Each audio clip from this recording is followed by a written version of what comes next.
Tarang madamik rungnok no kuchuk madamik rungnok sanamrina phrangnai rokna tei bo sebogo sitokna nungjaknai tei classroom kabangma khalaina toilet hamyano kaham khalaina no rogoino srangnai rok lama kasolaika borokni sanmungno dakti dakti no supungrunai khonai kogrika video aboni yagulo lama kasolaimana rosaina harlaika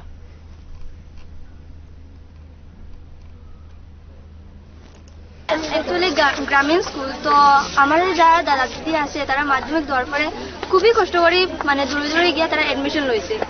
তো এটা লাগে তারা বহুত কষ্ট করছে আর আমরা তারপর স্কুলটা এইচএস স্কুল করলে খুবই সুবিধা হয় এই সমস্ত এরিয়ার মধ্যে একটাও এইচএস স্কুল নাই এটা এইচএস স্কুল করলে আমাদের খুবই সুবিধা হয় আর অনেকে এরকম এইচএস স্কুল থেকে নাই থেকে পড়াশোনাটাও ছাড়ি দেয় তো আমরা এটা চাই না যে অনেকে পড়াশোনা ছাড়তো এইচএস স্কুলটা হলে আমারও সুবিধা হয় অনেকে যারা পড়াশোনা ছাড়ছে তারারও সুবিধা হয় আর কি কি দাবি রয়েছে তোমাদের আমাদের 7টা রিপেয়ারিং করালে ভালো হয় যখন তোমার এটা ভাঙে পড়তে পারে ব্রেঞ্চের সমস্যা আমরা মানে 2টা ক্লাস আছে যারা মাটির মধ্যে পড়াশোনা করে অনেকটা ব্রেঞ্চ আছে শর্ট আছে তারা মাটির মধ্যে পড়াশোনা করে এবারে জলের সমস্যা যে জল আছে আমরা স্কুলের মধ্যে এটা খাওয়ার মতন না খুবই নোংরা জল তো খাইয়া ছাত্ররা অসুস্থ হইতে পারে